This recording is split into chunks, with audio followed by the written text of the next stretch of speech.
thing I see about this Eco Summit that we're in is a 4-letter word. That's LOVE. They hear because of the love that they have and the connection that they have to what they're doing for our Earth Mother. A long time ago, Spirit told me, I have given you all everything you need to live, to use it in moderation and balance. It will sustain you all your years.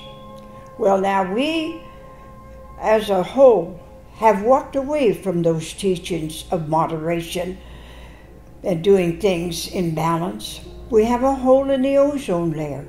We have pollution in our oceans and our rivers and streams to a high extreme. And it has to stop. We have smog in our cities where that pavement is going over our Earth Mother's face. And yet we've got to understand that it's through the green that we get our oxygen from the one-legged, the tree people that I call them. You know, I always say when a tree breathes, I breathe, you know. When I became this international grandmother years ago in 2004 in Phoenicia, New York, where we came together for the first time in the world, I prophesied this world will face a water war. And so we need to pray to the clouds, I call them the cloud people, that they can hear, because I have taught all over the world that every human being is a water baby, that you all came to this world in water in the amniotic sac in your mother's tummy. So water is our first medicine, and it should be everybody's concern. How long do you think you can live without water? You know, it's a sacred thing. The water, 75% of your body is water. It's in your blood. It's in your tears. It's in your spit. You know, so when you say the weather is bad, remember the water inside of you is hearing that word and how it gets cloudy. Because my friend who's gone on, bless his heart, Dr. Emoto has proven that water can hear. So when you say the weather's bad, the water starts clouding up inside of you, you know. So when you're showering, bless the water. You know, think about it. Thank you. Thank you for what you do for my life. Bless me inside. Do your job. I love you.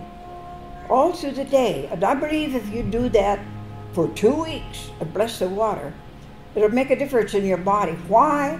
Because you're telling truth to nobody but yourself. So think about your existence here and your position in your life, in your commitment to your growth and to your being, that you have a job, no matter what your age is, to be able to at least to sit down and give thanks just for being, you know, just taking up this little spot on the Earth Mother's face. Learn to be grateful for what you have.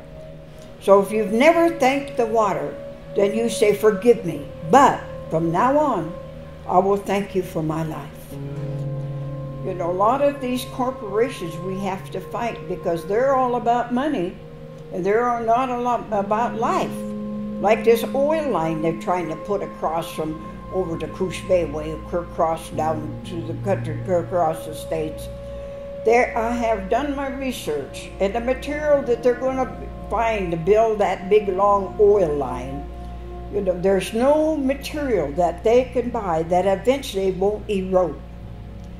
When that erodes, just think of the chaos that's going to cause, not only to the swimmers in the water, but up on the grounds, to those animals, to us, and to our children. You know, we got to fight these things, just be a voice. You know, I believe the Creator gave us a whisper and put a little volume to it, so be a voice. You know, what is right? You're old enough, all of you listening to me, to know what is right. You know, and so be a teacher.